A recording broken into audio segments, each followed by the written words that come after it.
Welcome back, everyone. So, first question, German or English? German. German. So, I think, if I am not mistaken, it was announced in English. So, are there English speakers here who would be excluded if we switch to German? Okay. All right. So let's then stay in English. And if you prefer to, when you make a comment, you prefer to do that in German, that's also fine, and then we can have a little translation or something. But so let's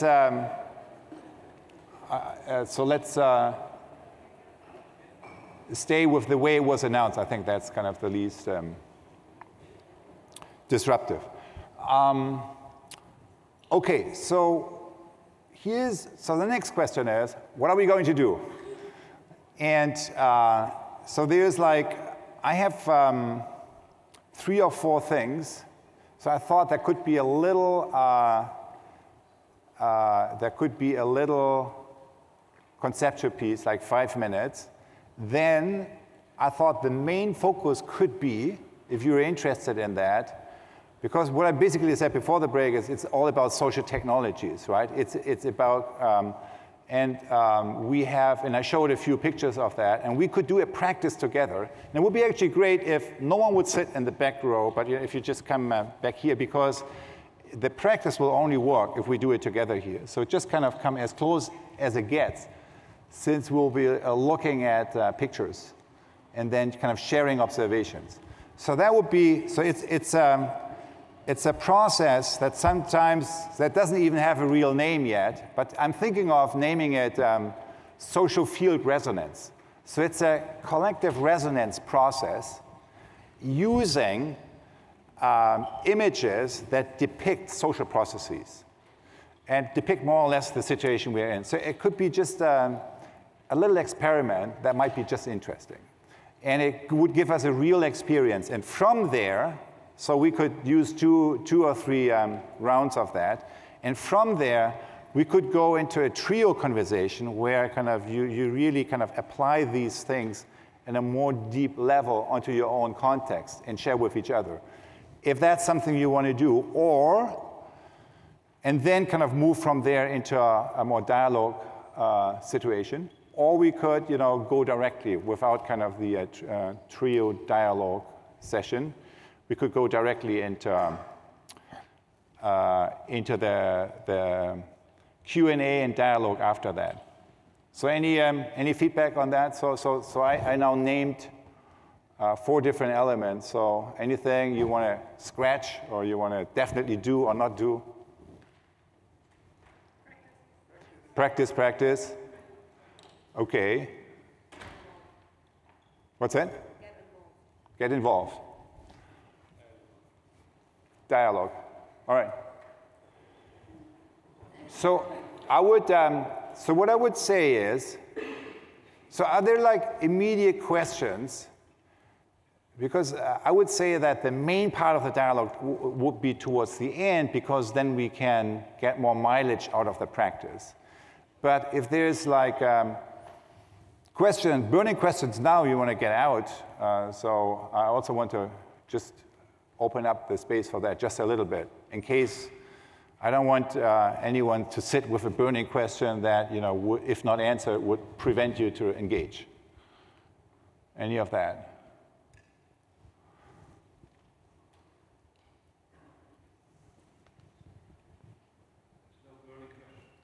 Okay, so we just have one. Hello. I have a question regarding your talk from before. I was wondering where in the process of the you theory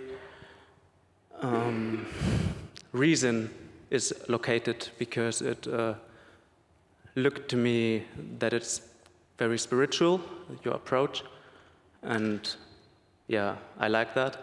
but still I feel that making a change in the world needs a dialogue oriented on reason and the principles of the Enlightenment. And I'm a bit scared that social activism could lead to totalitarian structures. So I ask you... Say that again. I'm a little scared that social activism could... That social activism could lead to totalitarian structures, and I would like to know where you would locate reason. Thank you. Okay, excellent question. So maybe, I think that's a great question. That, it's great to have that at the outset here. I will say a few words now, and then I think we can return to that, the dialogue, and that we will have. So I don't know, was there something? So let's just, you remember kind of the 4 levels, right? Basically the U shape. So what I would say is, there is, on each level, you have a different rationality.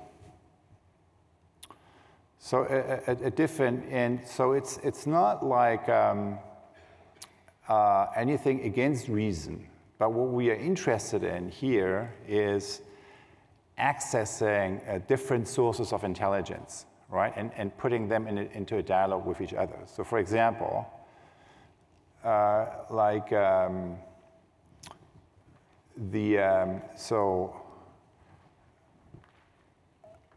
traditional concept of rationality, so that would be something level 2, that is based on a separation between subject and object.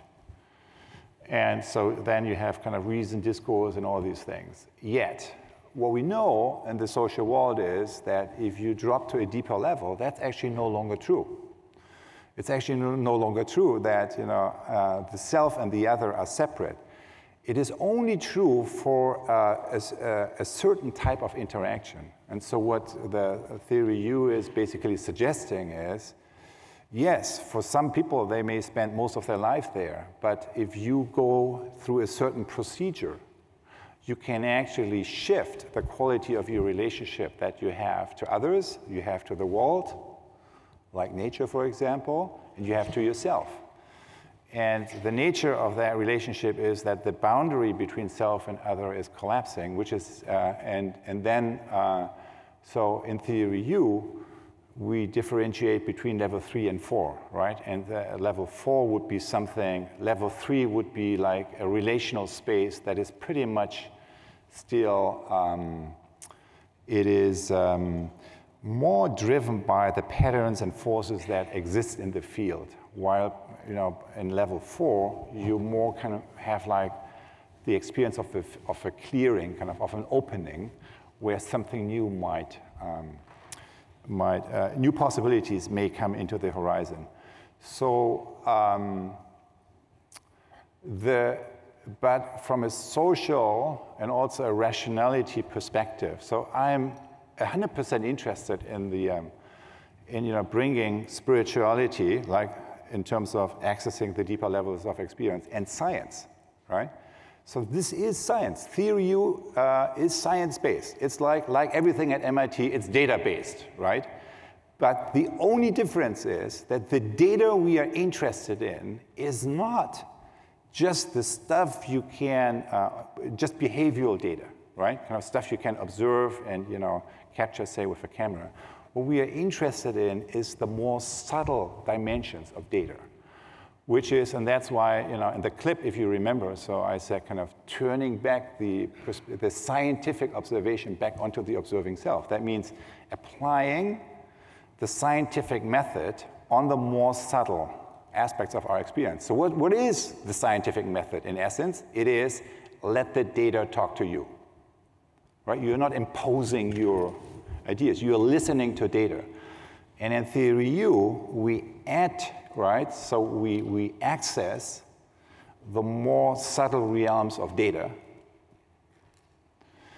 and allowing them to speak in their own voice. And that's exactly what this practice is about, what we are going to do. But it's also, all the other practices that I showed are all a variation of the same thing. So, and the key term there is resonance.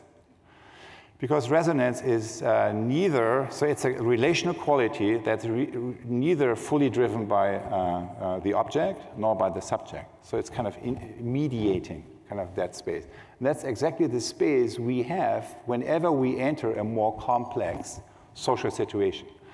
So for me, what I'm interested in as a researcher is social field, right? So how does the social field move from something, let's say, toxic, right, to something that's generative? What are these activation mechanisms, and so and how does that?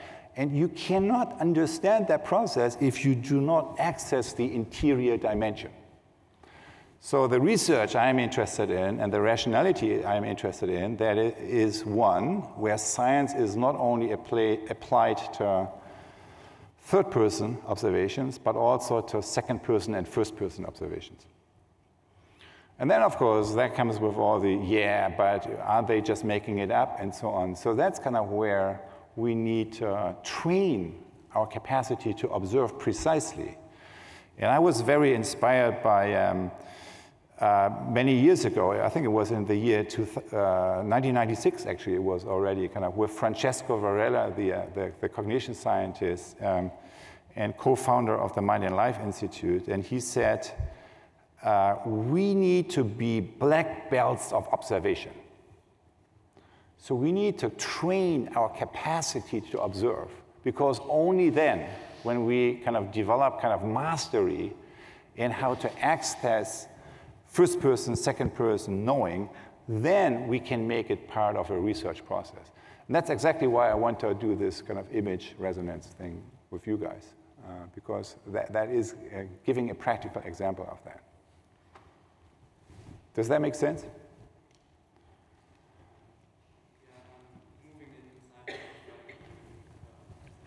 You're moving? I'm moving information inside me and trying to understand. All right. Okay. So with that, so I would just suggest, let's just keep that. Obviously, that's an unfinished conversation, but we can just bracket that here and return to that later. So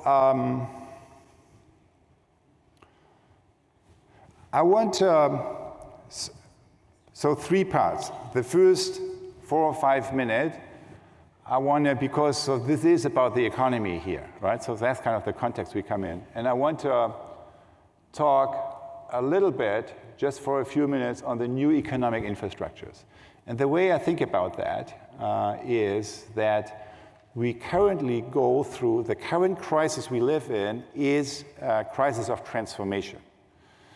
And it's a transformation of the economy from an ecosystem awareness, right, which is everything we teach, right, in schools of economics and so forth, to ecosystem awareness, which is an awareness that is focusing on the well-being of the whole.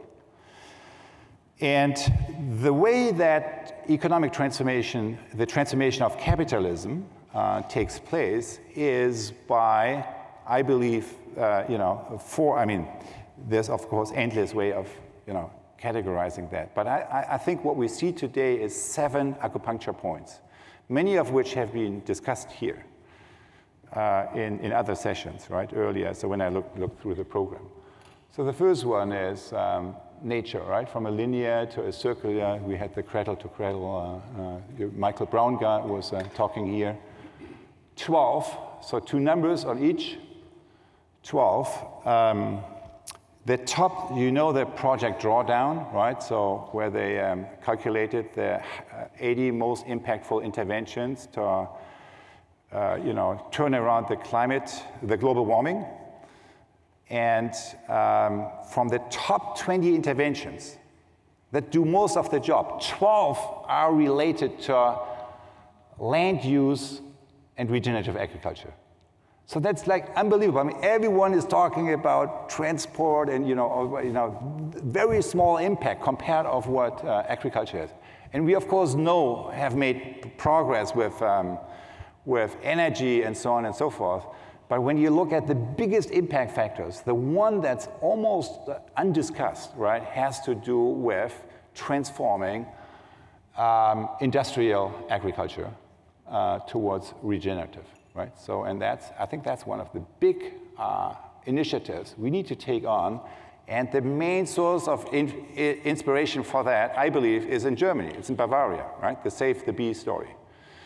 I think kind of linking direct democracy with that, I think, is an amazing. That's the template we should use all over, and we should. That could help us to really redirect all the subsidies that, of course, are all funding the wrong model into a different way.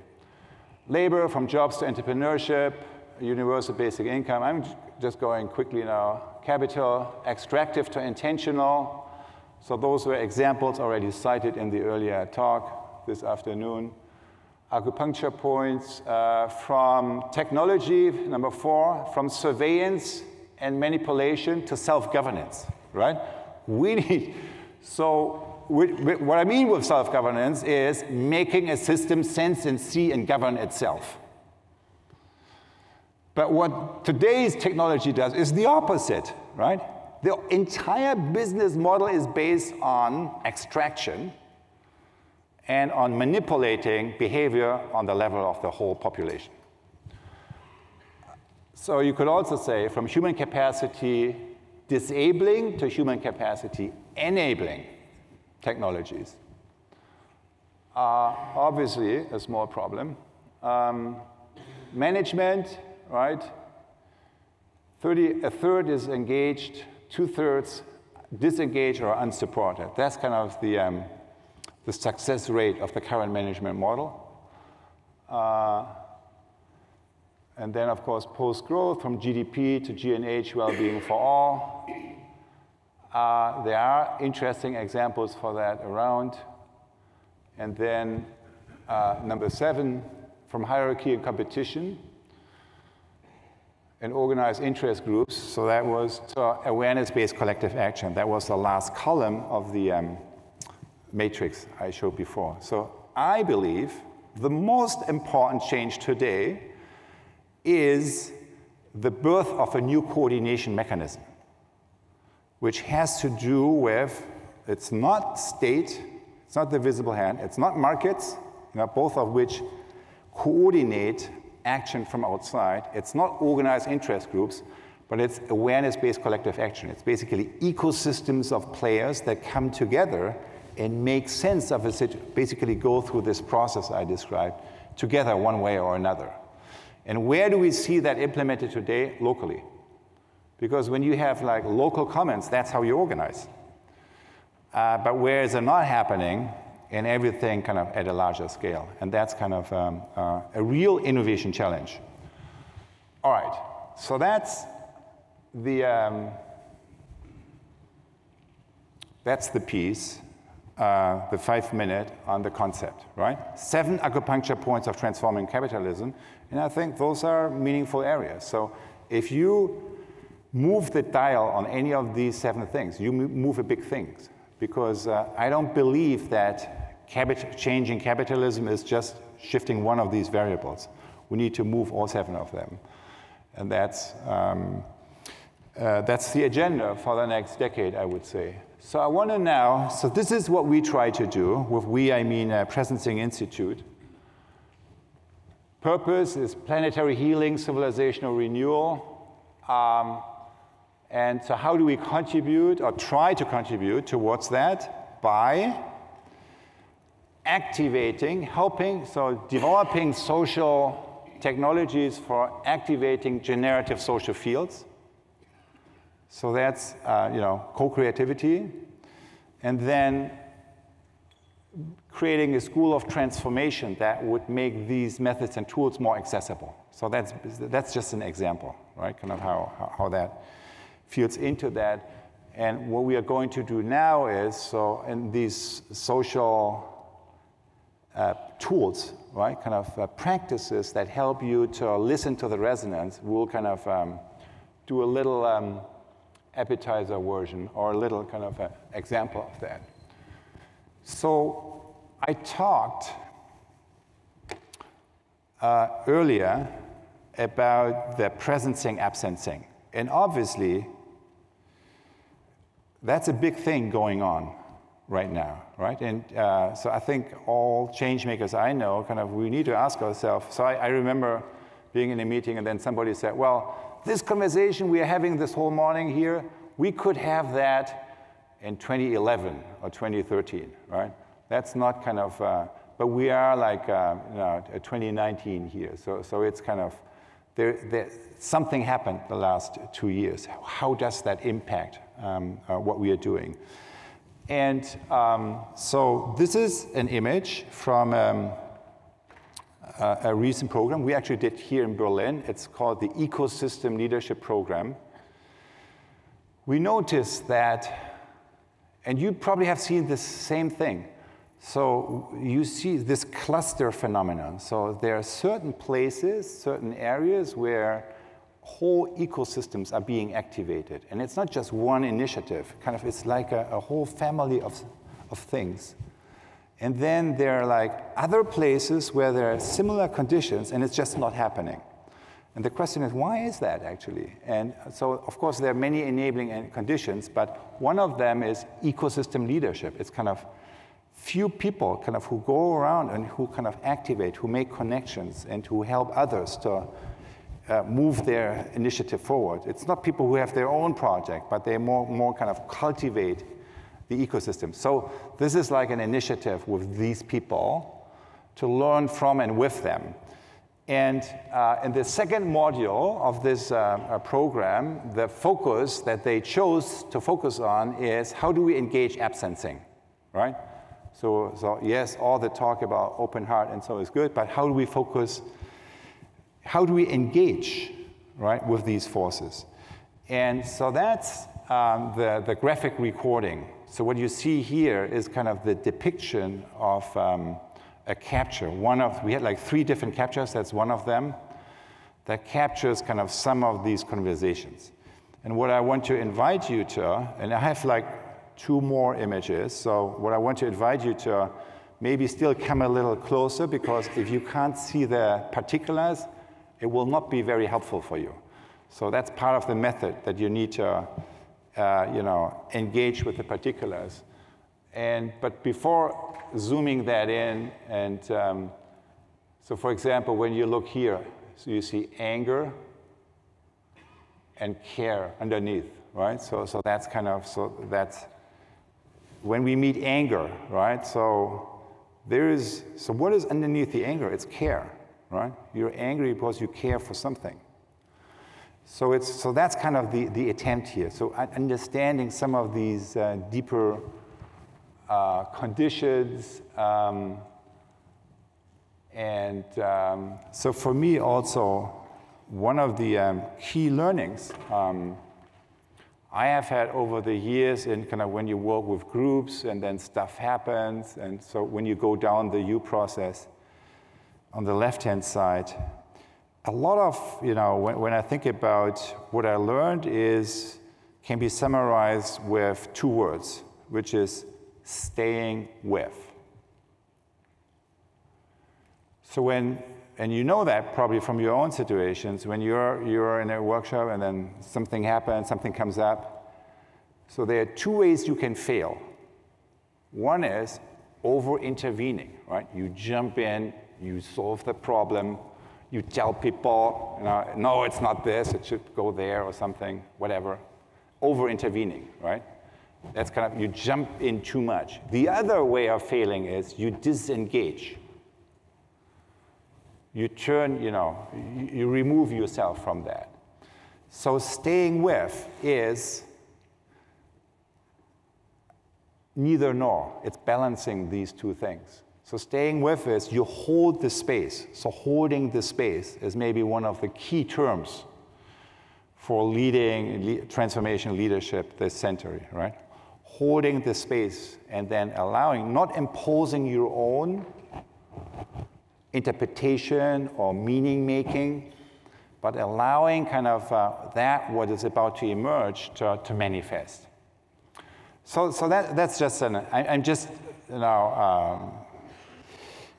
giving, mirroring back to you kind of one or two things kind of meaningful for me in those conversations. But for now, what I want to do now is to invite you into a 4-step process. So the first step is, and that's why, again, so I'm really suggesting everyone kind of to come more close here, because if you want to participate in the practice, that would be helpful. So step 1 is stillness, so individual seeing. So you just let the image kind of, you just immerse yourself in the image, and wherever your interest takes you. But you're attending really to the particulars, kind of you identify certain things, and so that's kind of the first, let's say, minute or so, right? Individual seeing. Seeing. 2, collective seeing.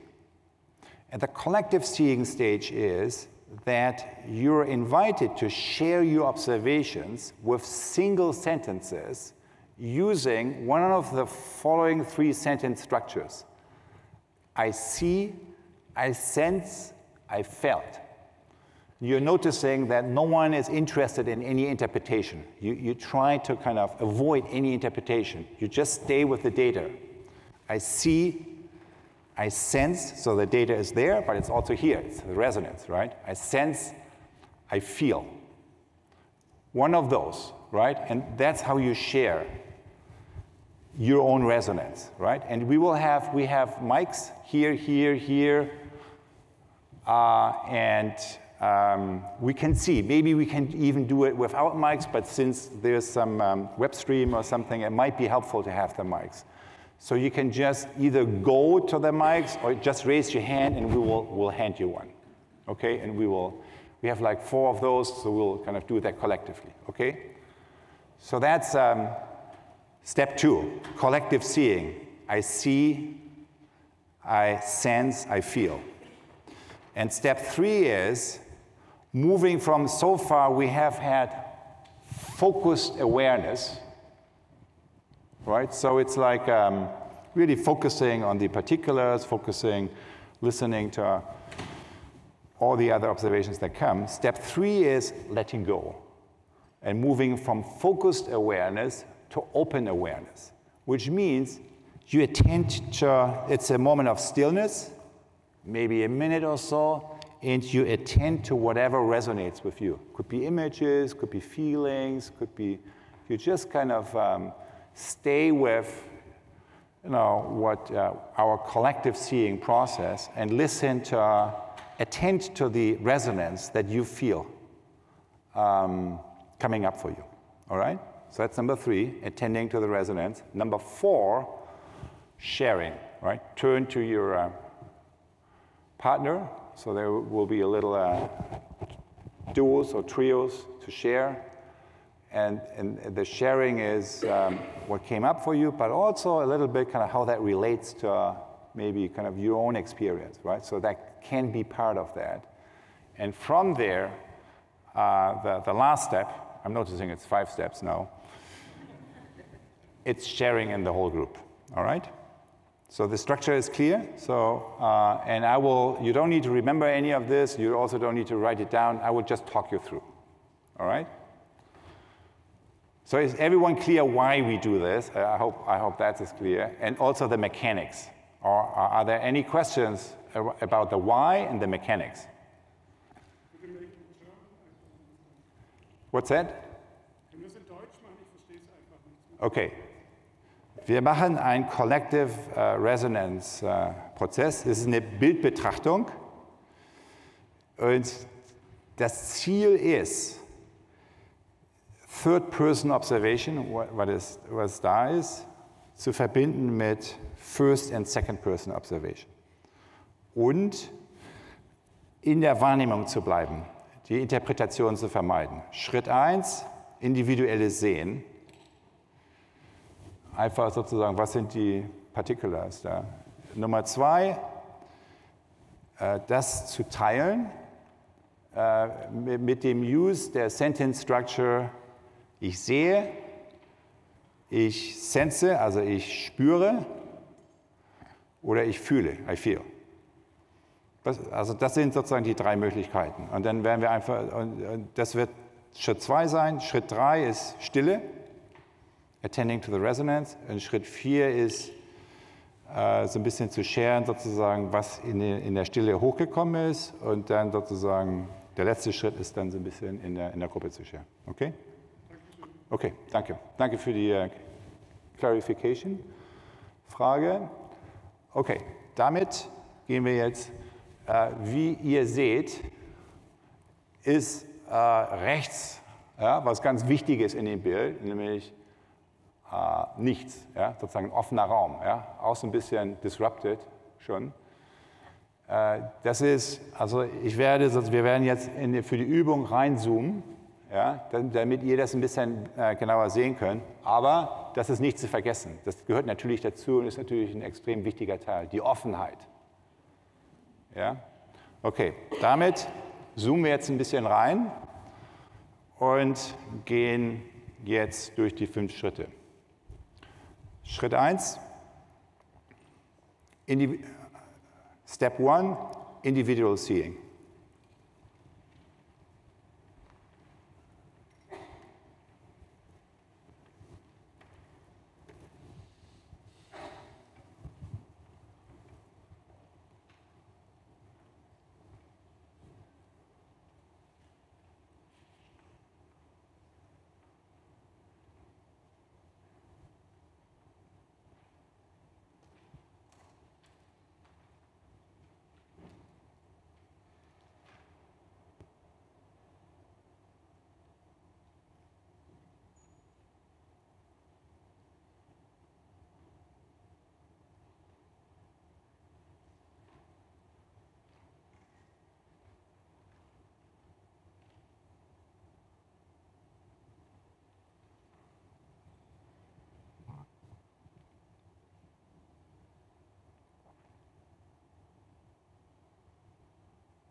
Step 2, collective seeing. I see, I sense, I feel. And you're invited, so if you prefer to do that in German, that would be fine as well. I see, I sense, I feel.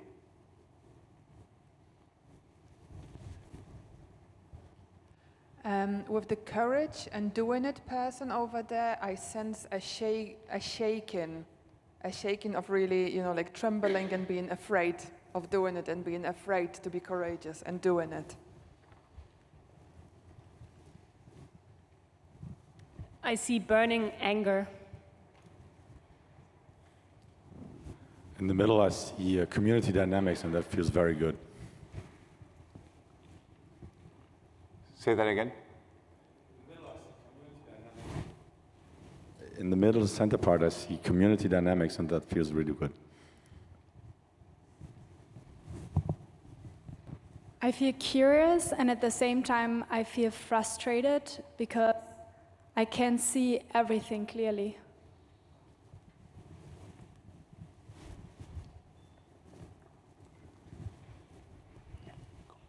I feel a need of safety. I see a cut, a split. I sense cold in my chest. And I feel lost.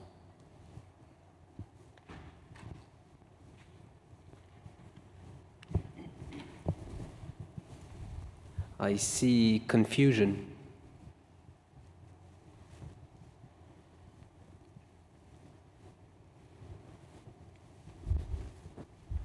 I sense potential.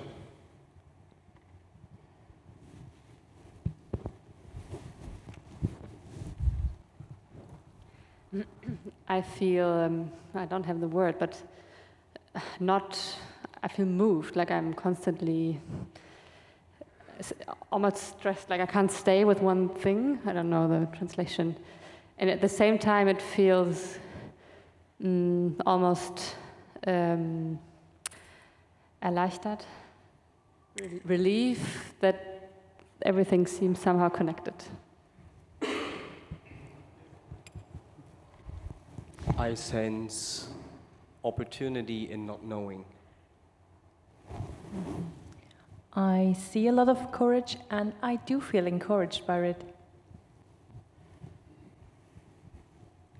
I see darkness and light, so I sense ambiguity and polarity, and I feel somewhat confused and hopeful at the same time. I feel that we're all having a choice, a decision to make, whether we want to be on the dark or on the light side, and that it's basically emotions or concepts that are between us and those decisions.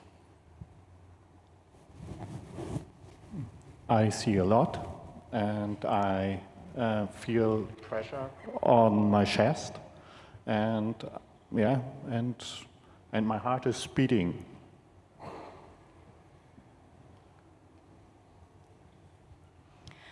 I feel overwhelmed, and I look at courage, and it looks like Rauch, smoke.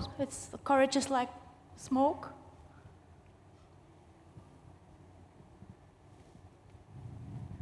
I see unconditional and courage, and this match of the words made me feel very very hopeful and happy for a moment. I see uncertainty, and I feel hope.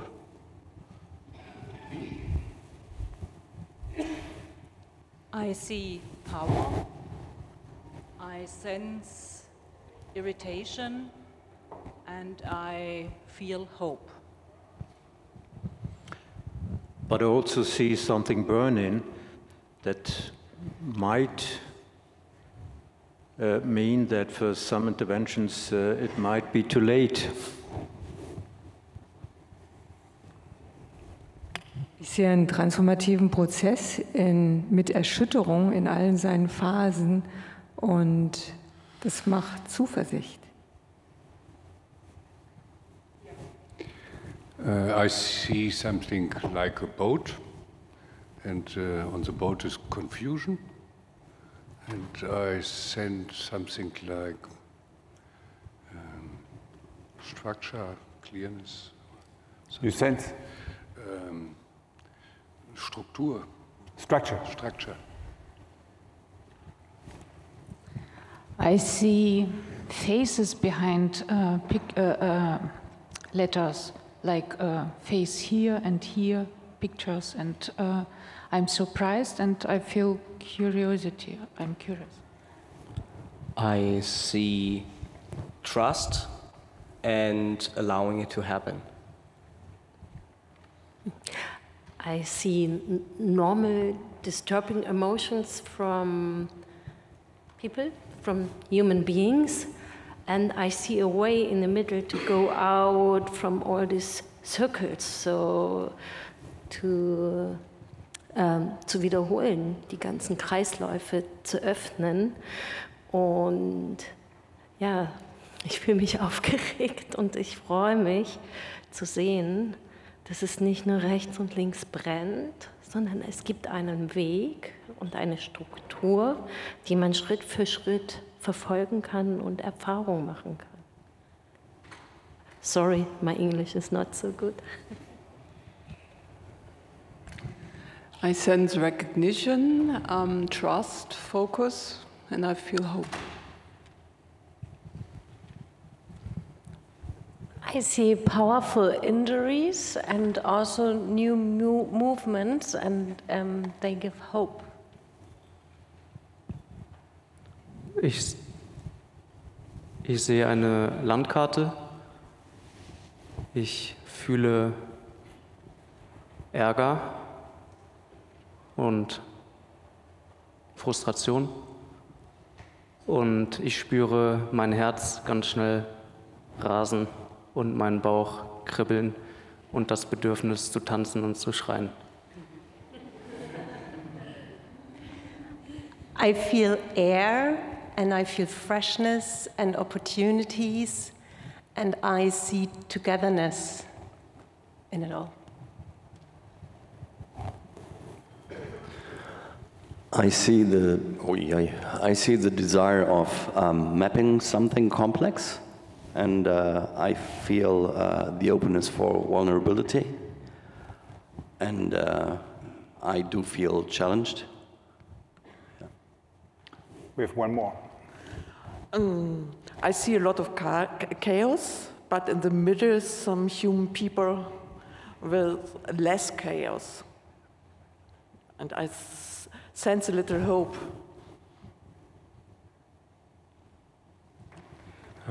I see a painting, a really beautiful painting, well balanced, light and dark and movement, which for me is the whole idea of transformation, leadership, and I feel the concept of impermanence.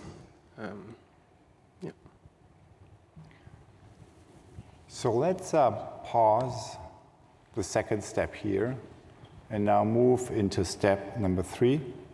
So if you would like to sit upright and comfortable in your chair, put your feet flat in front of you so that you're touching the earth, you feel your connection downward.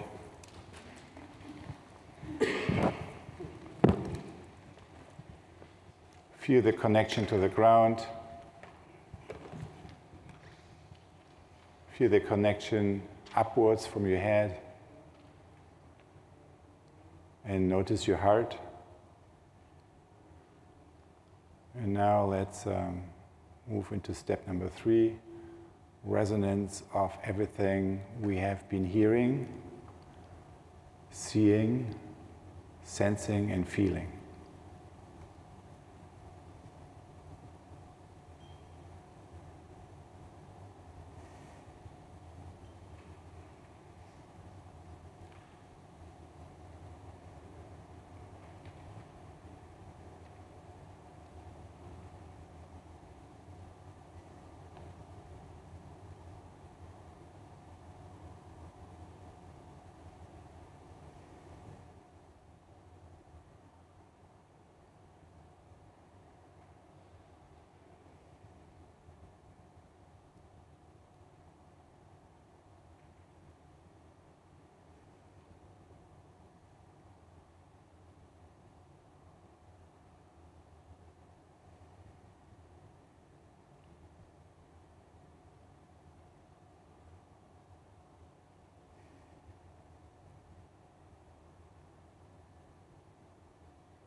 Now slowly,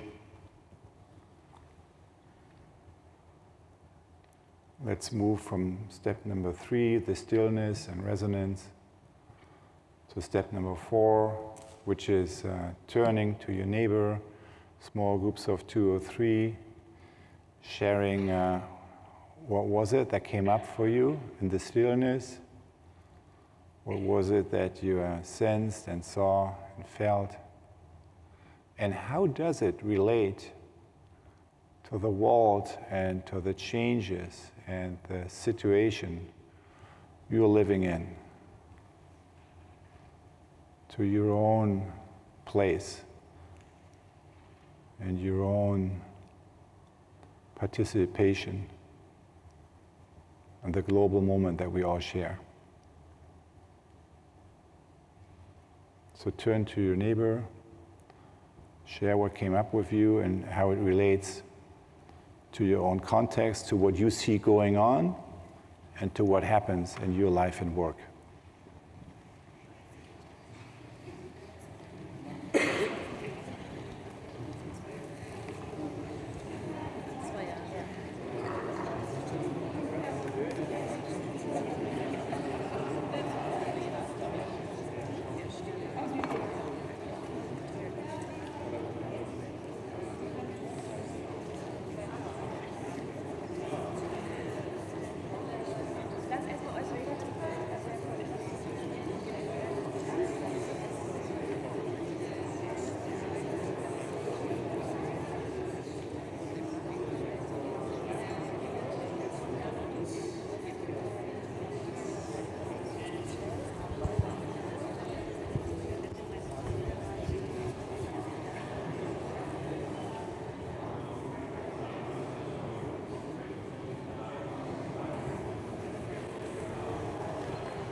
Test. Try to finish up in the next few moments.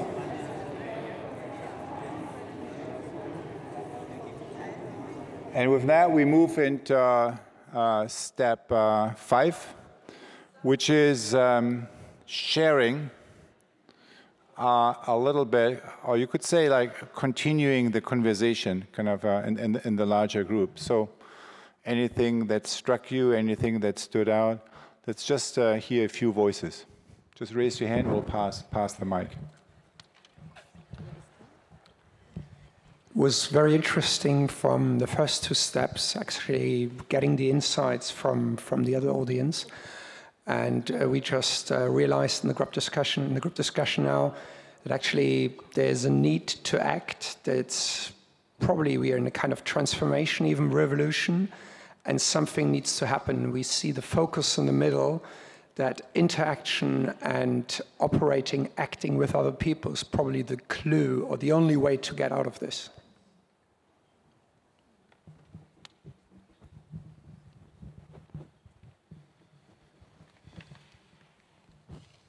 What came up for me was basically ein Zahnrad.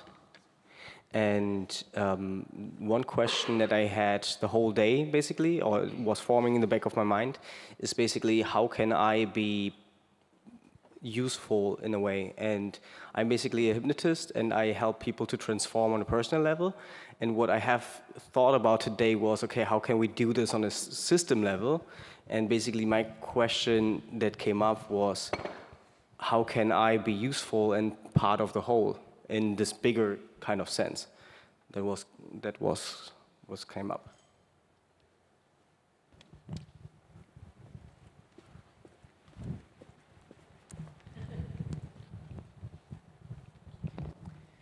What I take from our group's sharing is a thought that this picture represents the world the way it is now. So we see the polarities. And another thought is that out of the black, out of the darkness, something new emerges. The white, the hope, the light. And the question is actually, yes, we understand that there is a lot of black, that there is a lot of these dark shadows, but now what? So we are ready to act, and what's the next step? Basically, that's an open question for me. Yeah, interesting for me. Sorry. So for me, when I was in my comfort zone in the middle of the part, and the rest a little bit chaos, I was so surprised in phase 3 to get so many people talking about hope and a map, which I did not see in there. So I'd be very curious to continue to explore this. Where do you find hope here? And especially, what kind of the map? Is there a way out or something, or is there some actual parts in it? In their vision to continue discussion.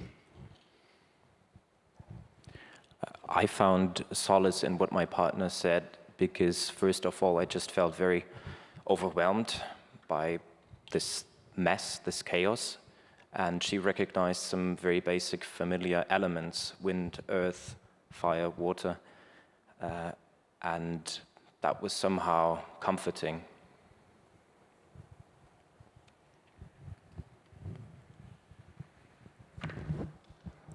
There was a letting go, actually, of the picture itself, and quite calmness.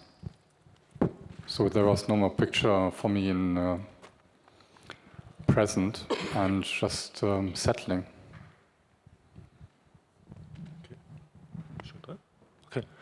Well, I feel a high level of ambiguity in that picture. On the one hand, it sort of sucks me in. I want to be part of it and sort of work and play with it. And on the other hand, it sort of pulls me back and sort of telling me a story. So this is life. Pooh. So. I'm wondering, when you ask the question of what we see, what we sense, what we feel, if our answer actually reflects a big part of our personality and says something about us and how we see the world. We noticed that the word courage is written twice there, and the one says doing it, and the other one says unconditional confidence. And there seems to be a longing, a burning desire to go from that sense of unclarity and confusion into a place of generative, like a regenerative place that is driven by community or communal trust and communal effort, despite not knowing what is wrong or right. And addressing the notion of hope, there is also something that is shimmering through that chaos, and there is a lot of potential in that crisis.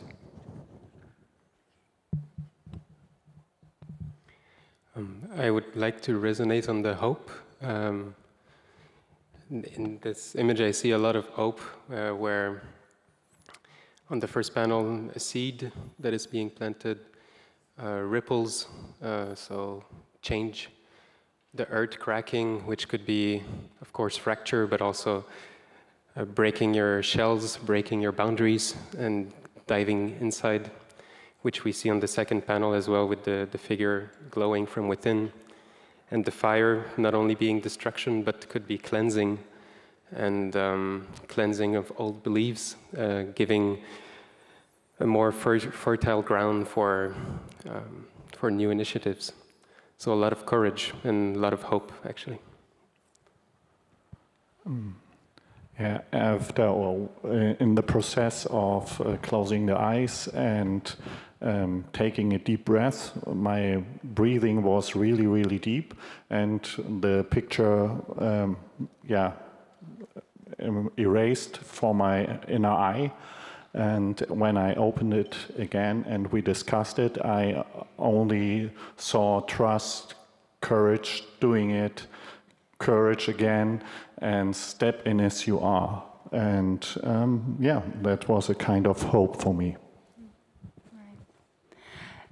For me, I realized listening to the other people that after a while it was really hard to not just hear what I wanted to hear. And I think it had to do with trying to really understand with my mind. And then kind of I felt encouraged by the meditation to actually try to understand it from a different level, which is not head-based somehow. I'm all about the head, I love it, but I think it's also wonderful to, I could really feel now that it only brought me so far.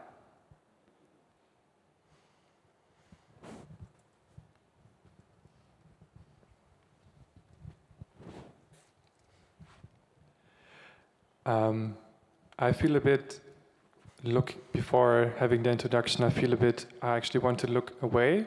It's like I actually felt closer to everybody here and myself, and then looking at the screen with the pixels, I actually felt a bit distance again, so there's actually a desire to not again look at somewhere in the front, but feel more look to without any lights in the front, but just look between us.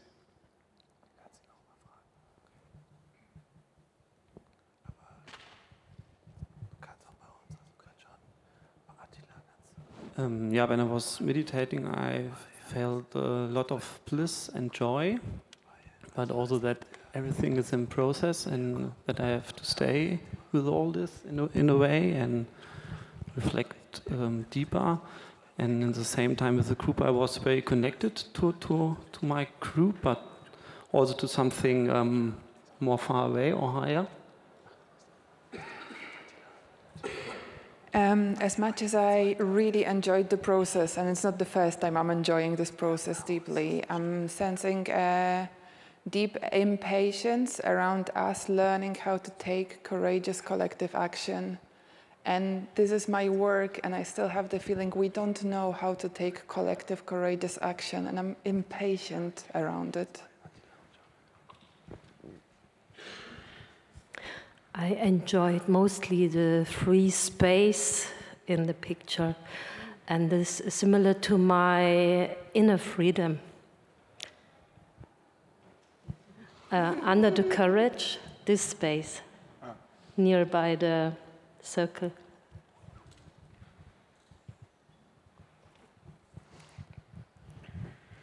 So thank you so much. This is maybe a good moment to punctuate this. Obviously, there are many more, but this could be also a moment to just pause and think about maybe two things. So one is, what are you noticing about how you connect with everyone else in this room? So remember the beginning when I asked which language, and then one group here, one group there. So how did you feel? How did you, in your own sensing, experience the group here? And how does it compare to how you experience the group now? So just kind of to try to notice that data, and also notice where you experience yourself in that. So that's one.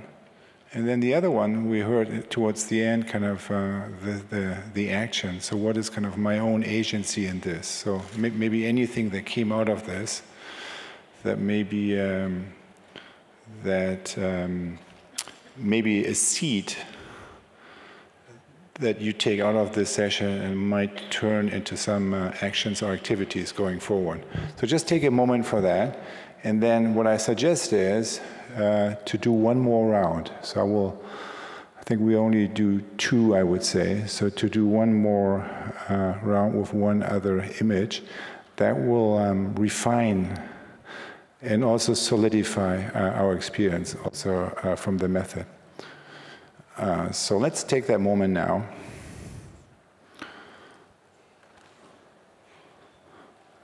Where you sense into your own sense of the group and how that has shifted throughout the exercise.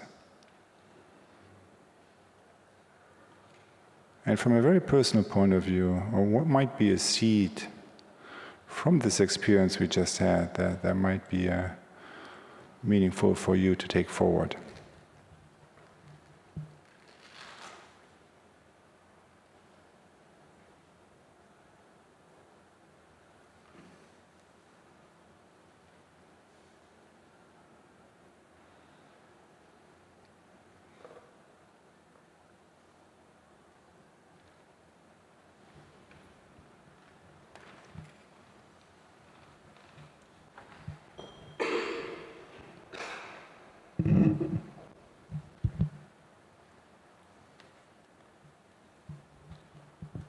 So thank you very much. The last thing to mention here is the name of the artist, Olaf Baldini. He is actually here from Berlin. And he, a year or 2 years ago, he took a training in Generative Scribing, which is kind of this method of capturing social processes in their essence. And then he just started scribing for some of these processes, and it's amazing what comes out of that. So Olaf Baldini. And now I am jumping this one and going to this one. This one is actually 2 days old. So it was created on Thursday, where we had a live session, a live broadcast with 10,000 people, the ULab participants, using like deep meditation practice to connect to your deeper sources of knowing and crystallize your vision and intention going forward. So that was a session. So it's kind of the bottom of the U session in the ULab process. It was about 75 minutes, and that was her way of capturing that. So we use the same method now, and I will say less, and we'll just go through that. I will give you time in the end. If you want to take pictures, you can do it then. You don't have to do it now. All right. Step 1. Individual seeing.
Step 2, I see, I sense, I feel.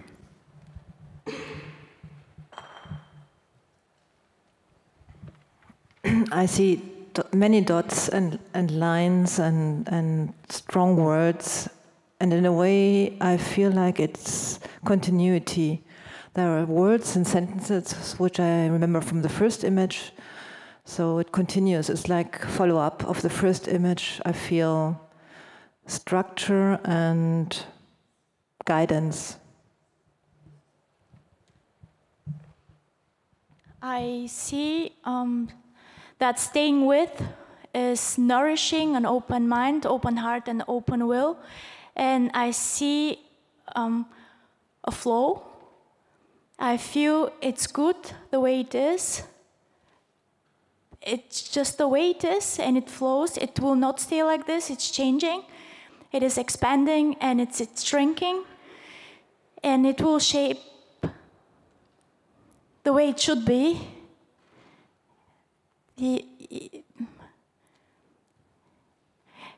It's not cutted, it's grounded, and it's sucking in the energy it needs. First I saw stars and the roots, which also could be veins, and in the middle I saw the opening up for a new world, and as you zoomed in, I even saw a vulva and the birthing of a new world out of that. I already saw in the first picture we saw before a togetherness, because it was what we created together, I felt. And here I see the universe included as well, so it's a whole on. To me, it's a whole on. It's everything included. I saw lines and charts and diagrams and big concepts, and I felt familiar fatigue and cynicism with these sorts of methodology, but nonetheless I feel inclination towards the meaning behind these charts and concepts. I see a clear structure that makes me feel calm. I feel earthbound and at the same time inspired. I see rhythm, and I sense awe in face of this vastness. And I feel also a sense of peace and calmness.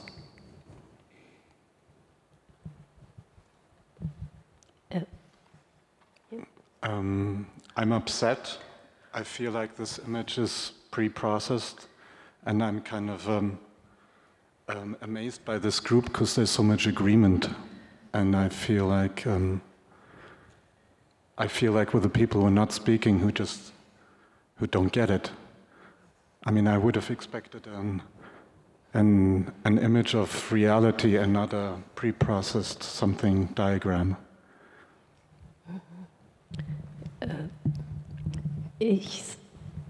Darf ich? Ja, ich sehe da eine Eizelle, da im Himmel als Potenzial, und in der Mitte sehe ich einen Schoß, durch den eine Geburt passiert. Und das, was mich im Moment sehr oft sehr betroffen macht, ist die Art und Weise, wie Geburtshilfe stattfindet. Ohne Bewusstsein, ohne Liebe, sehr oft sehr hart, da dieser obere Teil. Und dass, wenn aber ein Geburtsprozess in Verbindung mit den Wurzeln, so wie es mal gemeint war, ist, dann kann was Neues sehr gut in die Welt kommen. Und ich selber kümmere mich sehr darum, dass so Geburtsprozesse heilsam sind. Ich begleite Frauen, bevor sie ihr Kind auf die Welt bringen, dass das in dieser guten Art und Weise passiert. I see the bigger U form or shape as opposed to the upper cycle. I sense that the negative thing, in quotes, is part of a big whole. And I feel as if everything is like a fractal, like it's the same structure in a microcosm, like in a big cosm. This is what it reminds me of.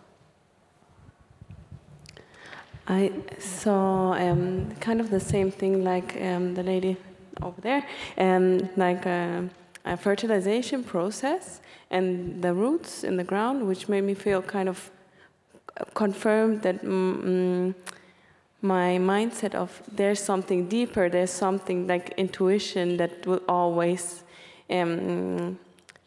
nourish a process, a change process. But all of a sudden I felt not very good, and there was some energy that was not from me, I think, and I felt a bit sick. And then someone behind me said, there's something we don't see.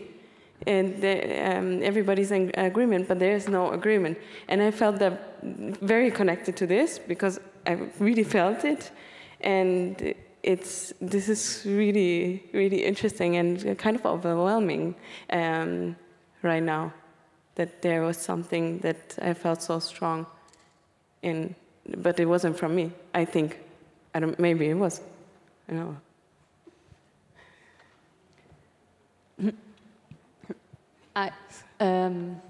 I didn't feel it in the beginning, but the more unity I heard, I felt a growing resistance within me, thinking like, it's not that simple, it's too easy, it's too simple, it's too clean, it's too clear.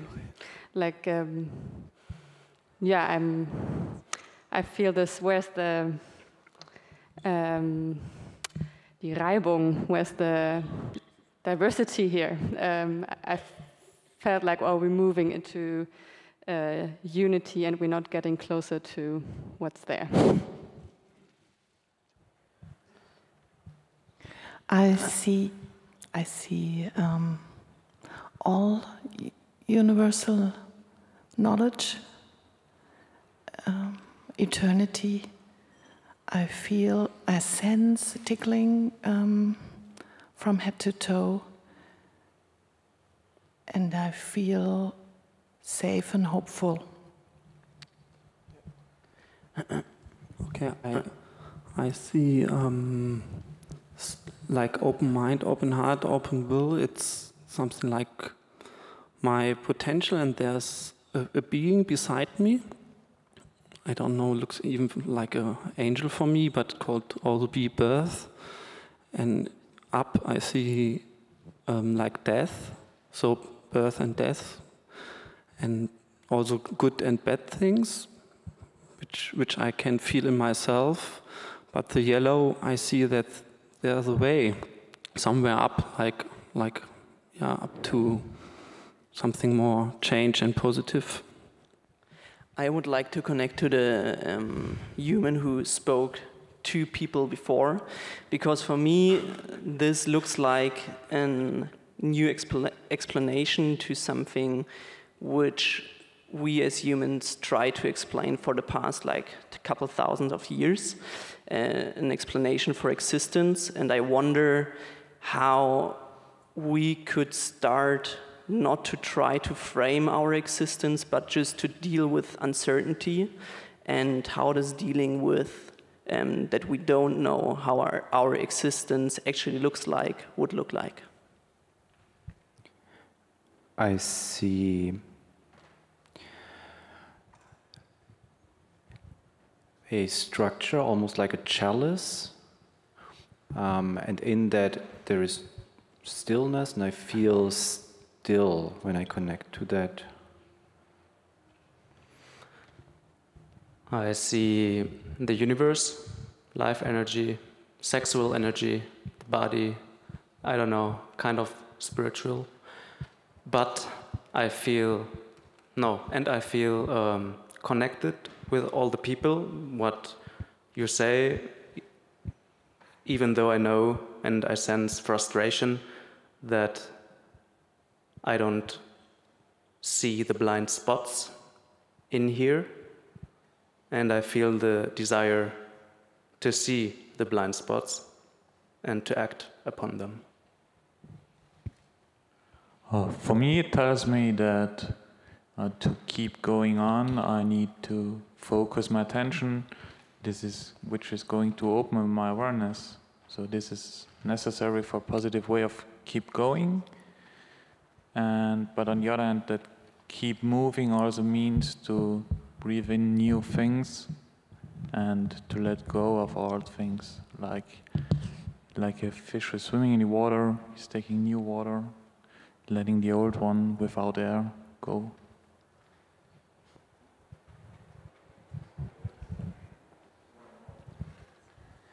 I saw roots and stars, and then you zoomed in, and I also saw the birth and the infinity loop, the Panaki. I sensed potential and uncertainty, and I feel alive.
try to finish up in the next minute or so.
All right, so step number 5, sharing. Let's hear a few voices. Looking at that, what's the resonate that comes up for you?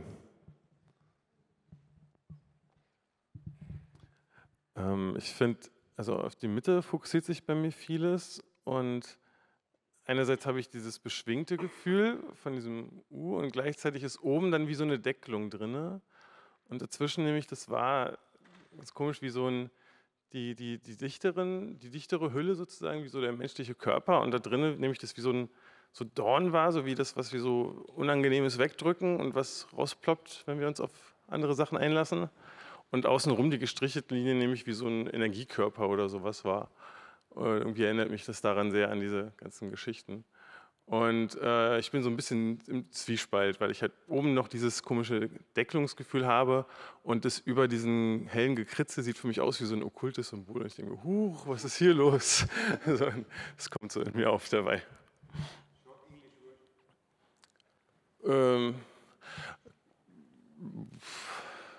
I don't know how to put it in English in short.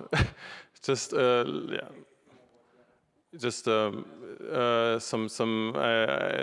perceive the drawing in the middle like some spiritual stuff, and with some kind of there's something that pushes down from the upside, like the arrow, and this makes some sensation of I'm a bit like pulled down from the upside or pushed down from the upside.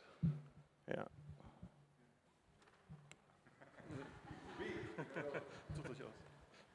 Okay.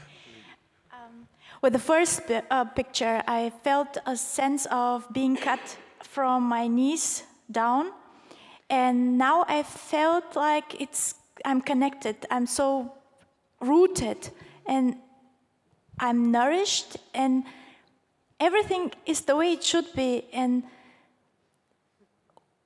it's for the good of all things. And yeah, there is stuff going on we don't like, or yeah, there are problems, and it somehow I have a sense of peace, and just staying here and sharing this experience, I have a sense of joy. And then I have this voice, but there are so many problems there. Why? How can be so peace and joy? And then I have this again. It's all good. It's the way it should be, or so. I kind of feel the same. In the beginning, I saw a natural process and dynamic, and I tried to understand, but it was too abstract for me in the beginning. And when we started presenting our ideas about the whole picture, I realized, oh, okay, it's speedy. Everyone is, oh my God, people, you need to stop. I'm not following, and I could feel that I'm getting super excited. And when we talked about the birth session, I really felt, okay, there's a lot of pressure. And I thought, hold the pressure, hold the pressure, hold the pressure. I'm not following. And then when we all had the silent moment, for me, it felt like, okay, now we gave birth. And now I felt like, okay, I'm in the zone, and everything is good. because I suddenly embraced the feeling, just let it go, it's in the past. You know what I didn't see, and we are here now, and I'm waving over there, and that's the moment where I felt joy, like where I really felt like connected to the group. That was really nice. Yeah. And love, kind of love. I see the bogen above the line, the arc above the line with the blaming, violence, and the loudness, but I can't feel the loudness anymore. It's all silence below. And I feel as well like my head's kind of dizzy, like a lot of's going on, but more like a field of unstructured, and yeah, I feel joy and energy. Two really interesting things came up in the moment of deep contemplation and basically the meditation. I felt like a really interesting sensation. Basically, I felt as if like a warmth was like coming from the group, basically. I felt much more connected to the group. And before, I felt a little bit like excited, a little bit nervous to say something, and now I feel much more calm. And it was a little bit as if I was like laying beside an oven to be warmed. And this brought like the picture of me being like that I can trust in the group, that I could like let myself fall and you guys would catch me, basically. And something in the group came up, this is the second interesting thing, which was basically this, it seems like human need to grab for certainty, to like close a loop in our mind, to give, like define something, to give meaning in some way. And this brought up the association to, there's like an Indian mystic with the name Sadhguru, and he basically said, if we close a loop like that, it's like, we know it's like dead, and if we don't know, we let all opportunities be there to be discovered. Everything could be possible. It doesn't have like one form. And this is basically aliveness, and that basically came out in the group discussion. Ich mache das mal auf Deutsch. Während der Stillness hatte ich ein Gefühl, das ist so zwischen Humbug und beängstigend. Und zwar bei dem ersten Bild, da waren die Bemerkungen vorher viel sachlicher. Und dieses zweite Bild empfinde ich als eine etwas überlastetes Präsentationsfolie. Und da waren die Beobachtungen so groß und so gewaltig, das ist der Punkt, der mir Angst macht, dass man so viele, so, ich sag mal, esoterische, so tiefgehende Bemerkungen da rein interpretieren kann. Also ich kann jeden verstehen, der gerade rausgegangen ist. Beim ersten Bild fühlte ich mich sehr irgendwie inspiriert und verbunden. Und das hat mich überrascht, weil ich normalerweise in kleineren Kreisen bin und wir im Kreis eher sitzen, als irgendwie in dieser Art von, nenne ich es mal, Altersschule. Und jetzt, wir hatten das auch in unserer kleinen Gruppe besprochen, das ist irgendwie zu klar. Also ich habe gemerkt, wie ich abdrifte und wie ich schon fast gelangweilt bin, obwohl das spannende Sachen sind, die da stehen. Aber ich versuche es gleich wieder mit dem Kopf, die ganze Theorie dahinter, alles zu verstehen.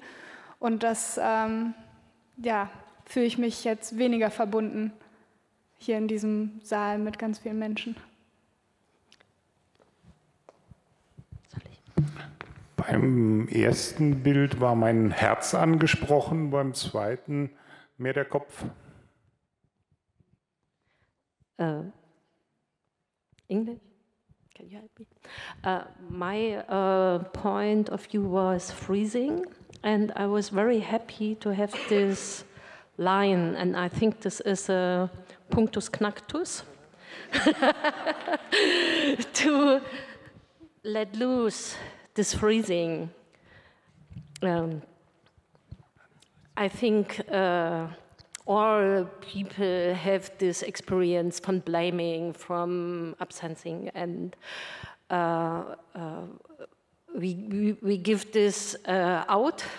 And what's the way to go out from this freezing to this open mind, to this open heart, to this open will?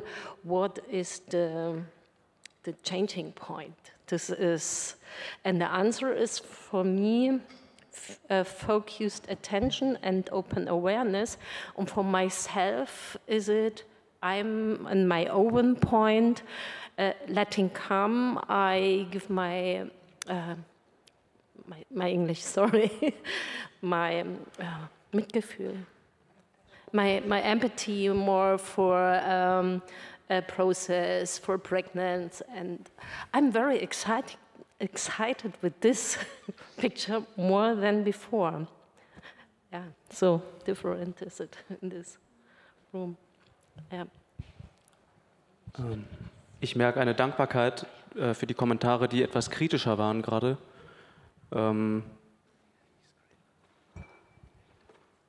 Weil trotz aller Verbundenheitsgefühle bei mir auch eine innere Zerrissenheit ist und die Frage kommt, auf was soll ich hören? Auf meinen Kopf oder auf das angenehme Einheitsgefühl, was sich so ausbreitet? Und ich weiß keine Antwort, aber ich spüre da ein ganz großes Unbehagen und eine Trennung und aber auch das Bedürfnis, eben trotz all dieser Dinge irgendwie in Verbindung mit der Gruppe zu bleiben und sich darüber auszutauschen. Ja, vielleicht erstmal so viel. At first I didn't see the birth coming, just when the lady in front of me said it, that there's a birth happening. And then a few minutes later I saw the arrow going up to the absencing and blaming and everything. And I felt like, oh, that is what children are facing, what the babies are facing, and actually every one of us is facing. And I felt like I don't want that. I don't want to face anyone with this. And yes, I just want to see, listen, and yeah, feel.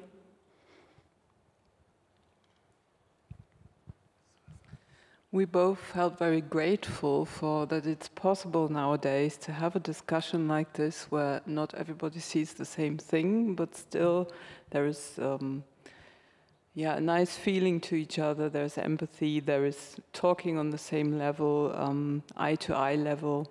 So we felt very grateful for this energy that's being produced in processes like this.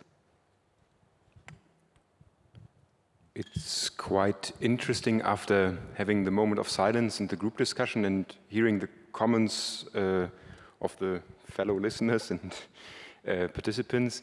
I see in the middle now kind of the individual strain. It's could be a vulva or a shape of a human, and with this dotted line, that's somehow this disruption point where it goes into freezing and then into bliss, and it's shielded from the negative view cycle, from the absencing and the blaming and the violence.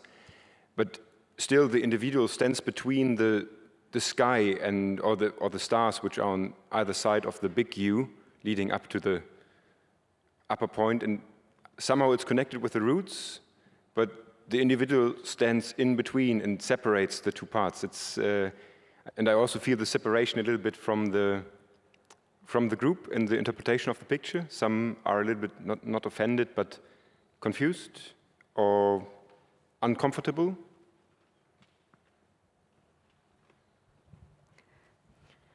I want to connect what has been said over there. It's like a fresh feeling. I feel very excited about we're not having a discussion. We are all just talking from ourselves, and we're just adding up. And there's critical voices and non-critical, whatever that is, voices, and I just realized, wow, when do we ever have this kind of, I'm not even sure what to call it, not a dialogue, not a conversation, we are co-creating, haha, maybe, but I mean, when do we have this kind of communication in any normal life situation. So I don't know what I am. Thankful and fascinated somehow.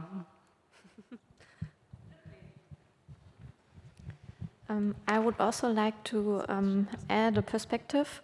When I looked at the picture, I was only focusing on the left upper part, like lifted awareness.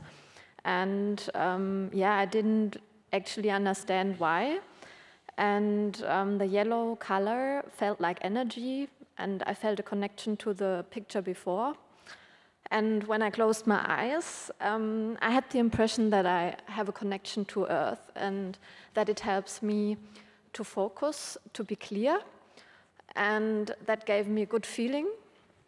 And I also can enrich what was said before, that I think it's only a symbol of my perspective on something, and that everyone here in the room has a different perspective. And but we have a common connection, like something that unites us, and that gives me joy.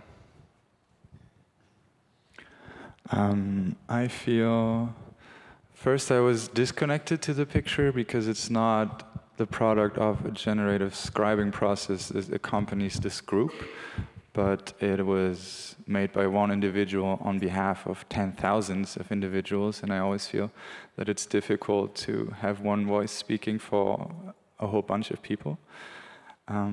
At the same time, I feel that it's very interesting to see how different opinions in this room can coexist next to each other, and I feel little judgment towards critical voices also, and I feel that maybe it's sort of like an experience of what it means to hold a space. And the first people that seemed excited about this, I can resonate with that sort of, because it's it's an interesting dynamic that's emerging in the social field that's created in this room. And I can, the interesting thing is that I personally can resonate with the critical voices and the excited ones right now in this moment at the same time. So I feel very disconnected, and at the same time I feel very excited about these polarities being able to be there. Yeah. Yeah, in the first meditation I still was full of bliss, joy and calmness. And now in the second meditation, I was very blocked, and then I felt like sadness and also suffering. And I was thinking why I'm so sad and suffering, and then I was just recognizing that, it's me. It's my ego is standing in front of me, and I cannot get rid of this, and that this is causing my suffering actually. Than maybe in the world. So I was quite sad about that.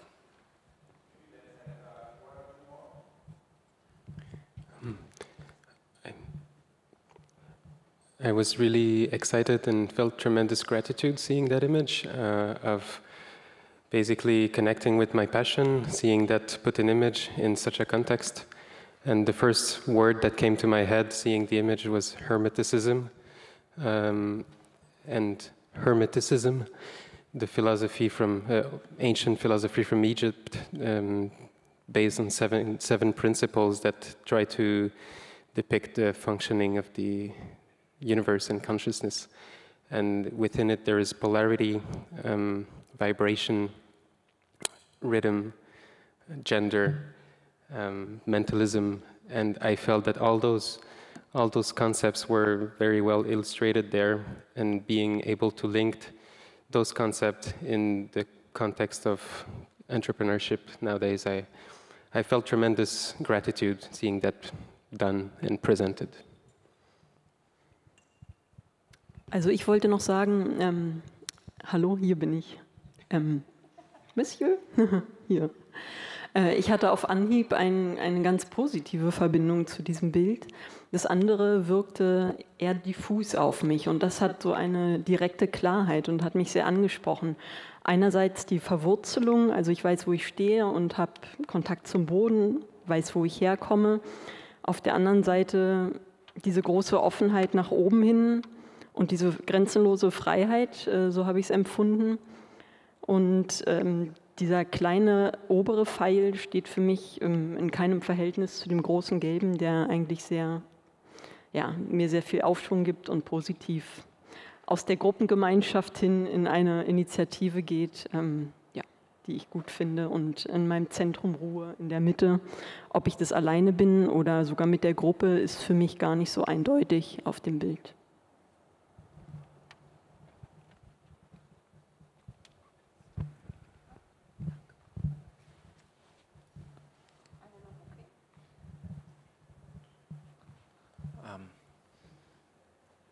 The first picture made me feel how I actually feel when I look at the world, and this is overwhelmed, many times very sad. When I look at what we get to see in the media, all this negativity that probably comes from the upper circle. And this second picture rather fills me with clarity. So I think I'm a quite rational person, and I like to think things through. So the question that really pops up for me is, how do I do that? How do I stay with the world when I get to see so much negativity and so much shit that brings me down? The only glimpse of a solution that I get from this is the idea of co-initiating something. But other than that, I feel that's a question that I'm really lost with, and I would be grateful to get ideas, to get inspiration from other people with respect to that question. Thank you.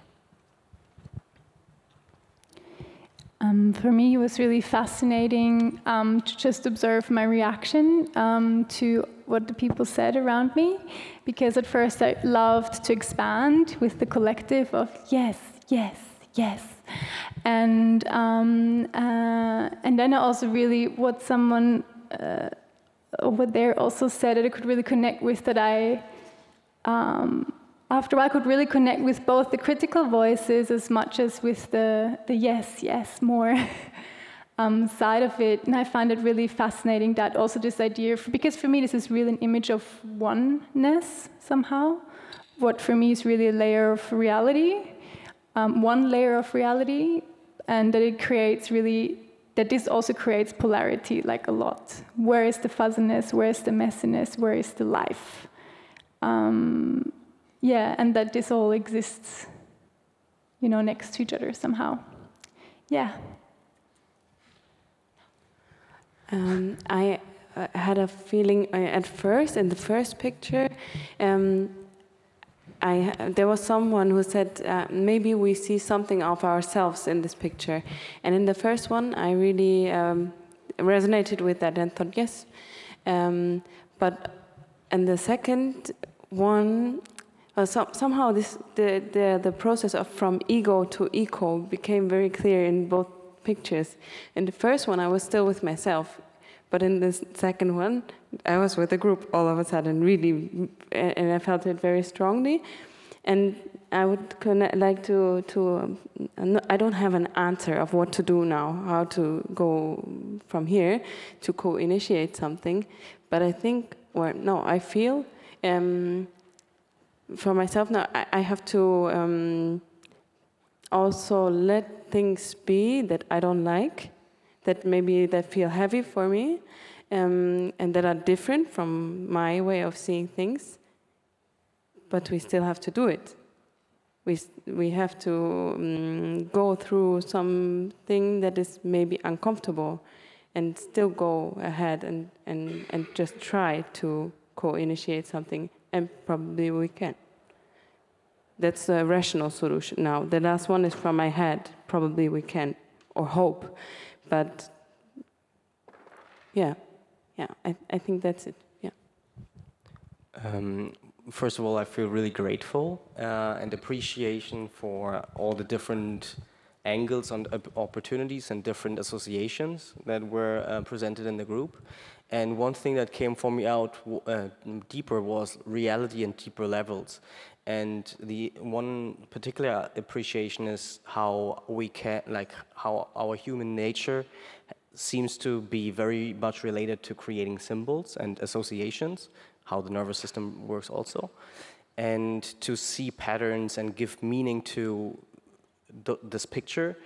And I'm basically really grateful that we also allowed a different way of making sense, different from only choosing the rational mind, basically, the rational channel, and basically letting it express through symbolism and emotions, and basically creating a more holistic version of what we are capable of, rather than just making sense with our rational mind and logic. I mean, it's awesome, I love logic, it's really cool, but I really appreciate that we also tapped into something that's other than logic. For me, the big learning was with the first picture, because when I first looked at it, my brain said, you really don't want to read this. You really don't want to understand. I really struggled a lot with digging into it, because first impression was too complex. Don't waste your time with it. And then we had the discussion afterwards, after the meditation, we had the discussion, and yeah, I got some hints, and afterwards I looked at it again, and saw it's not that complex as I expected it before. So it was a really interesting learning for me to open up earlier. So I really, my brain offended this totally.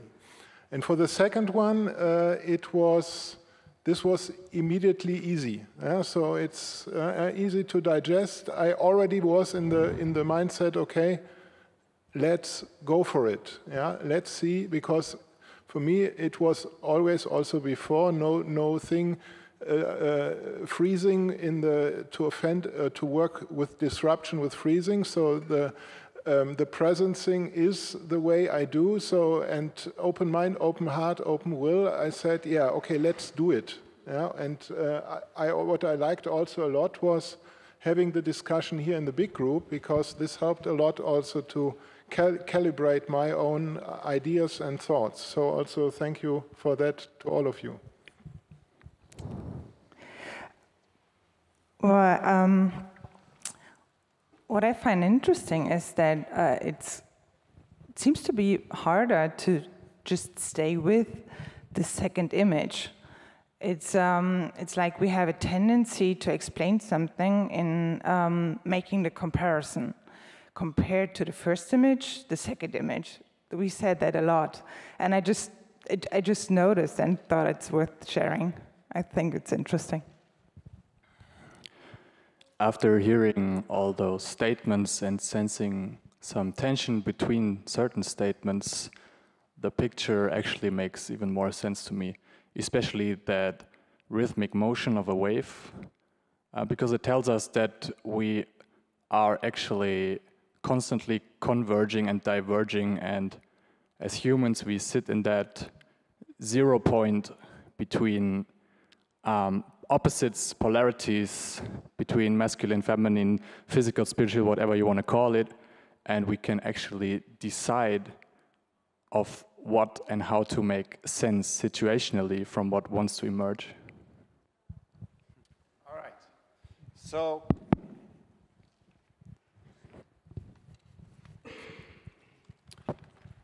thank you for that. So thank you for really co-shaping, co-creating, co-inquiring this space of a practice that's still in the making, as you're noticing. And so I have 2 or 3 things I just want to underline or comment on.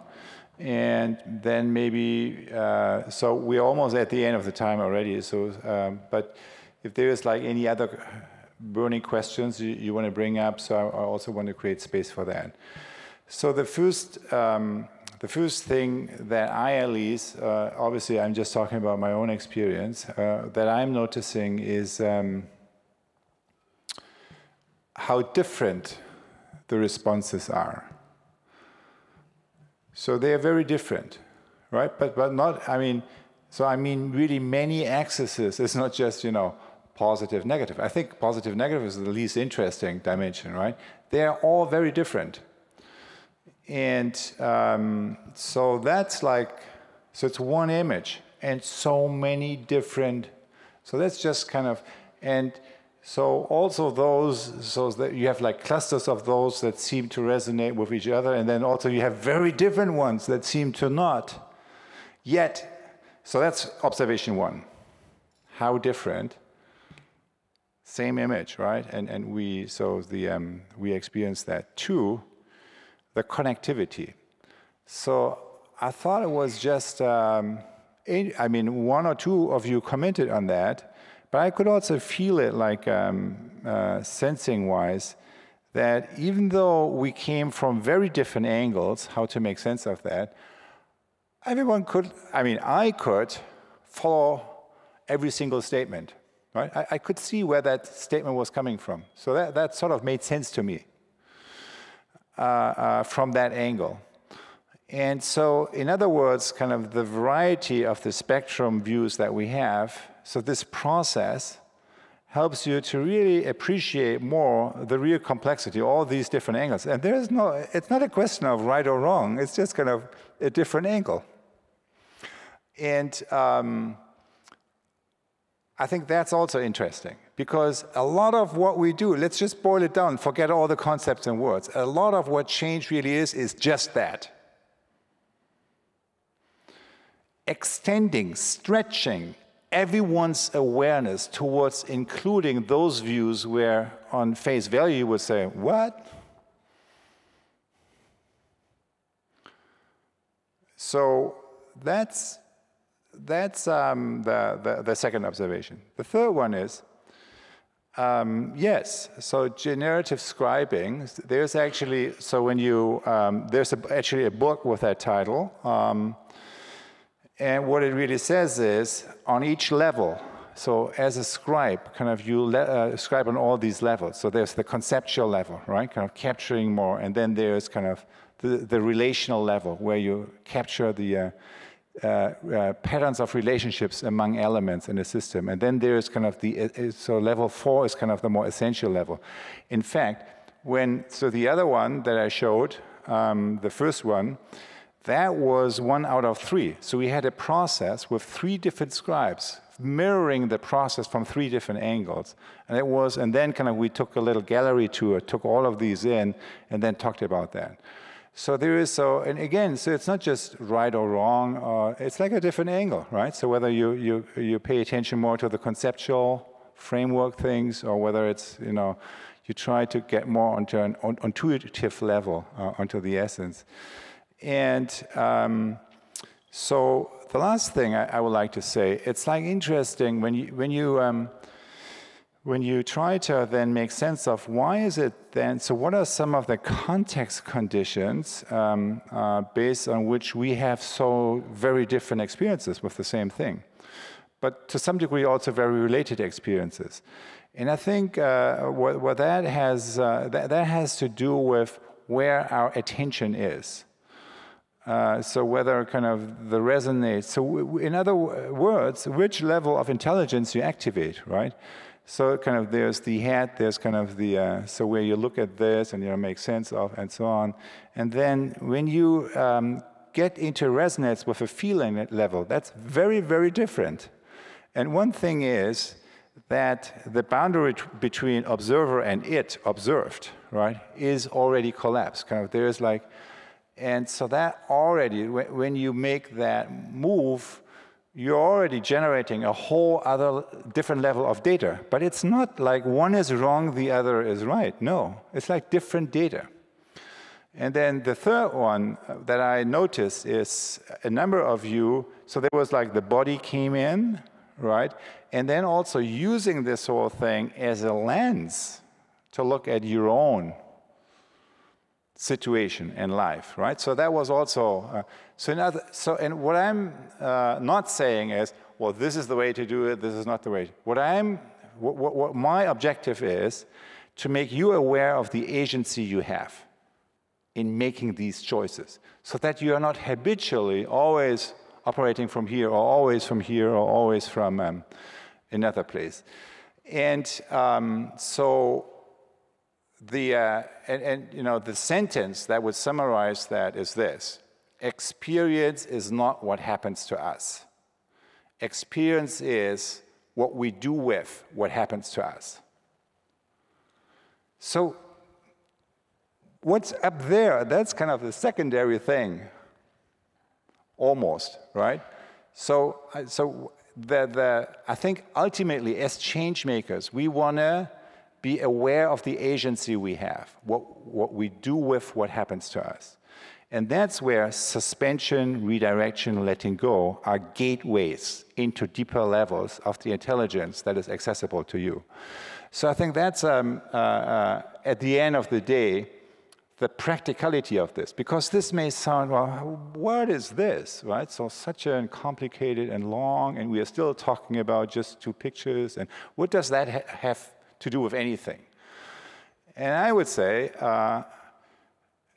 that's the key, right? Discovering your own agency and being more intentional in navigating from one level to the other as needed, as appropriate in a situation. So it's not like kind of one is right, the other is wrong. And I think in this kind of work where you end up, or kind of so the more you do that, you are more relaxed with these different voices, not necessarily agreeing with each other. Because that's what's happening. This device says one thing, and the feeling says something else. I think that was also literally what one of you mentioned. So that's actually what's happening. And what I'm saying is, well, we should embrace those different voices rather than just tuning into one and shutting off the other ones. So I think that's kind of what development means. And yet, we need an integration in the end, right? So that's still a challenge. So I'm not saying, but I think we saw some of that. I think we felt this capacity somehow also growing as the dialogue unfolded. All right, so those are my comments. And I really thank you so it was really also an interesting learning experience for me. I think we lead into a really, not just an interesting space, but a space that is very relevant to the bigger situation that we are facing. All right, so any other comments, right? So any reflections? Okay, thank you very much for leading us through this experience. It was a really good experience. I think a lot of inclusion happened. First one, second one, whatever, but a lot of things happened. Now, the technique, I understand, is something that you're testing or you're applying already. But now I feel we have in this heterogeneous group, would have a good starting point to co-create something. So it's kind of frustrating to let us go now. So what would you ideally have as a follow-up after this kind of inclusion in order to create with the other people, the people? I mean, sorry, you set the ground now. Everybody has reflection, and I feel that there's some connection even to people I've never seen before. So now we could really start a workshop on working together with a better understanding towards a next step in the change process, I feel.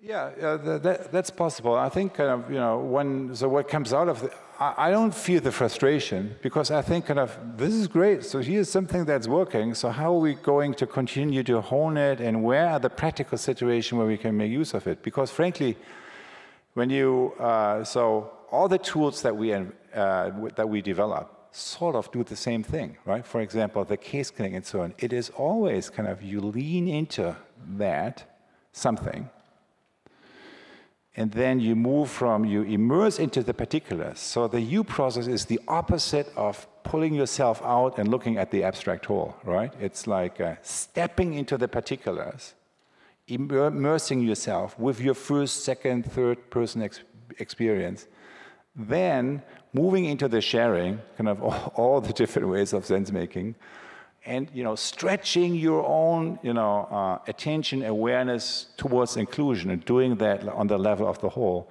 And then it's a letting go. So letting go is the open awareness. And any kind of tool we develop, sort of, and then, you know, after the letting go, something is emerging, and that's kind of what you're attending to, and try to be, and then maybe that's not so on the going down the U, it's more staying with, right? Kind of allowing something to well up. And then it's kind of you're more moving with maybe, right? So for me, this is very applicable just about every single day, every single situation. That's why I said in the end, well, it doesn't matter which one it is. So it matters what are the choices you make. And now, if we had a joint project here, yeah, then we could develop on that. But I didn't feel that was the situation. So I think we all are here as change makers, and now I have a glimpse of something that is actually applicable to many situations that we face. Anyhow, so but that's just kind of my reaction. What do other people think? I have one question. I have a challenge. I'm working on structures and systems in an entrepreneurial way, and they're kind of a bit different from the purpose, from the values, and so on. And I struggle with connection points to old systems, old beliefs, old values, and maybe you have an input for that.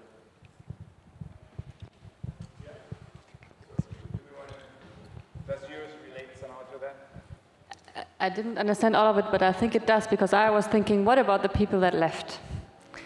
What did they tell us? Because they were kind of part of what we did, and then I thought, like, who do you reach with that? Like, who can we include in practices like this, and how do we engage people that might have left the room, and where does it lead to? Like, how does it grow bigger? I think it goes in a similar direction.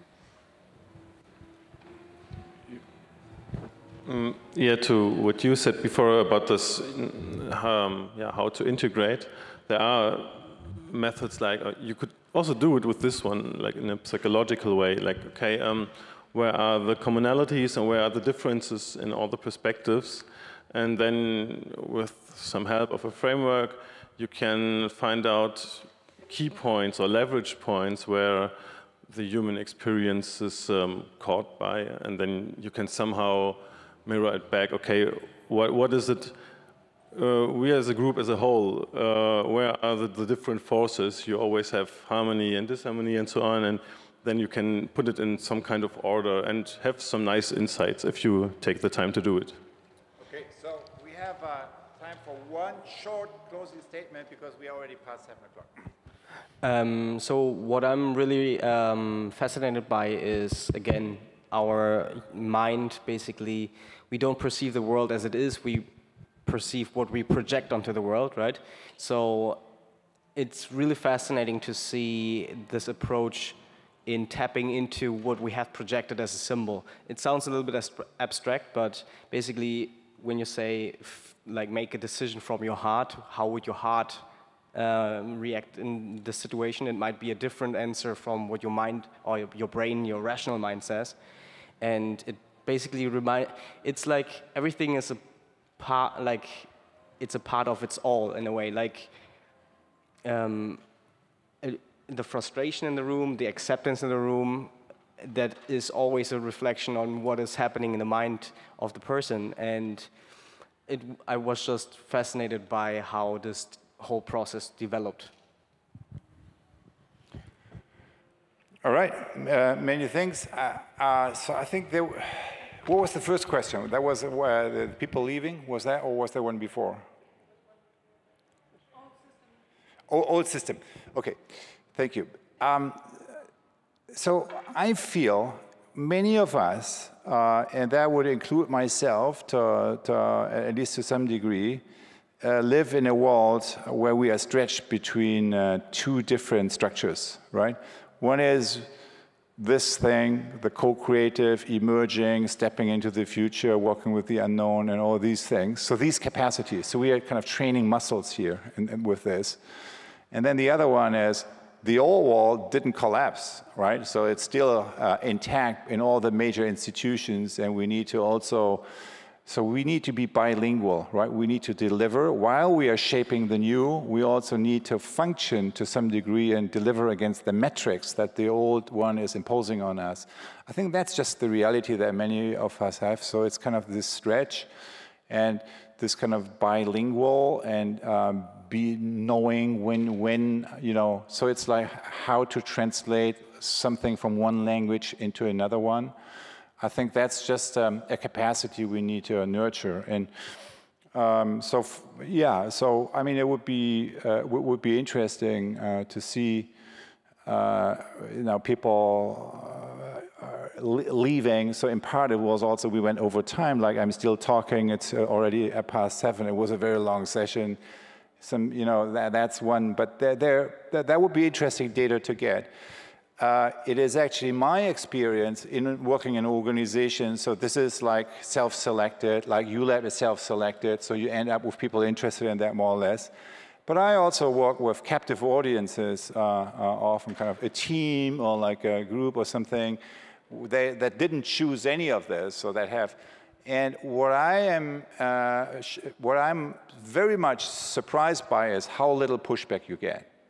So it is not at all my experience, kind of that, you know, it's so difficult. As long as you don't talk about it too much and start with wherever people have their own challenge, their own edge, their own learning edge, and then just, you know, blow up that situation, kind of bring in the social complexity of that leadership challenge, and that leads to the relational dimension, that leads to the levels of listening, that leads to the self. And I'm just very, both, you know, in many, so, and this is not just one organization, this is many different, very traditional organizations.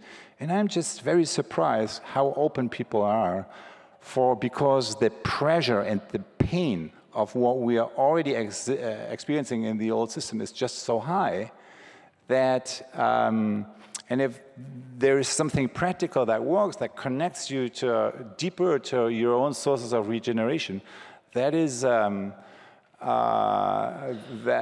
is the explanation that I have. So I think my experience would be, it's actually quite, I'm shocked by how possible it is to make that accessible to the problem is to put these enabling environments into place. Right? Because the literacy for that doesn't exist by the people who need it to make the resource decision to put that into place. And so that's kind of, we are missing transformation literacy.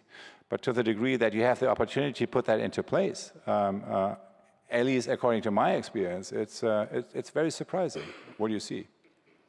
Part of that is a reflection of the external crisis we are already in. And that will not go down, so therefore, the need for this stuff will also go up. Thank you very much. To be continued. Thank you very much, Otto.